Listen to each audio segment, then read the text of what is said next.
les tribunaux, c'est le burn-out. Voilà.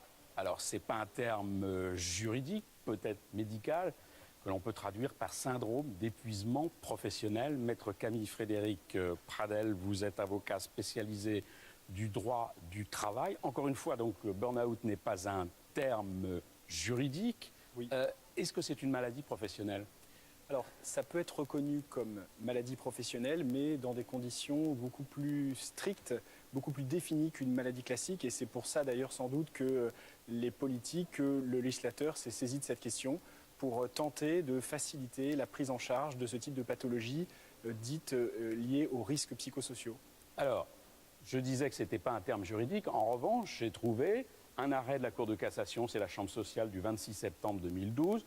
Voilà, c'est M. X qui reprochait à la société Y d'avoir manqué à son obligation de sécurité de résultat en décidant de le détacher dans une autre société quelques mois seulement après un premier arrêt de travail pour un burn-out. Il est quand même pris en considération maintenant par les tribunaux, et de quelle façon? Oui, alors le burn-out, comme les risques psychosociaux, sont pris en considération par les tribunaux parce que le Code du travail instaure une obligation à la charge de l'employeur qui est une obligation de sécurité de résultat. Et cette obligation de sécurité de résultat, elle porte également sur les risques psychosociaux. Donc dans ce cadre, il arrive que les juridictions, constatant l'existence d'une pathologie, constatent que l'employeur n'a pas rempli son obligation de sécurité de résultat et sanctionne l'employeur qui ainsi n'a pas été capable de prévenir le risque professionnel auquel était exposé le salarié.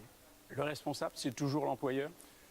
S'agissant des maladies professionnelles, oui, le salarié peut agir pour obtenir réparation s'il est victime de lésions d'origine professionnelle uniquement contre l'employeur. Mais il faut savoir que le dispositif de sécurité sociale fait qu'il doit d'abord s'adresser à la sécurité sociale s'agissant d'une maladie professionnelle.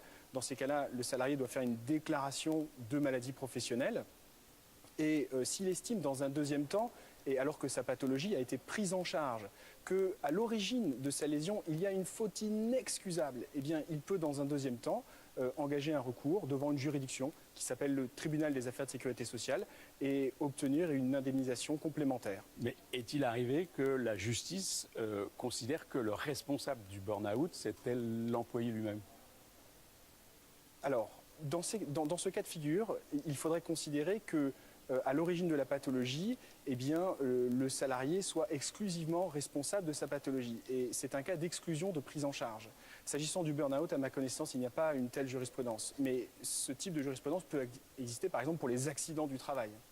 Alors, est-ce qu'il y a une différence entre le burn-out et le harcèlement moral? Là encore, c'est l'article du Code du travail. Aucun salarié ne doit subir les agissements répétés de harcèlement moral qui ont pour objet ou pour effet une dégradation de ses conditions de travail, susceptible de porter atteinte à ses droits ou à sa dignité, d'altérer sa santé physique ou mentale ou de compromettre son avenir professionnel.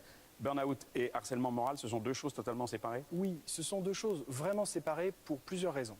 La première, c'est que le burn-out désigne une lésion, alors que le harcèlement moral désigne une attitude qui peut avoir pour cause de provoquer des lésions, d'une part. D'autre part, le burn-out a pour cause une situation qui n'est pas exactement celle du harcèlement moral. Vous l'avez dit, le harcèlement moral, ce sont des agissements répétés, donc un contexte nocif dans lequel le salarié va subir des pressions et qui va entraîner éventuellement des lésions. Il est prohibé par le Code du travail. Très rapidement, oui. Quelle avancée législative faudrait-il pour avancer sur cette question?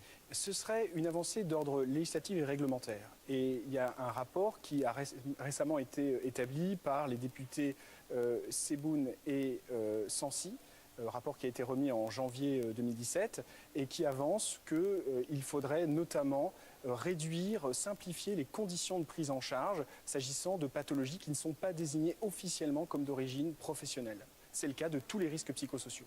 Merci et nous espérons que nous vous avons un peu éclairé sur ce burn-out. À bientôt sur France Info. Merci.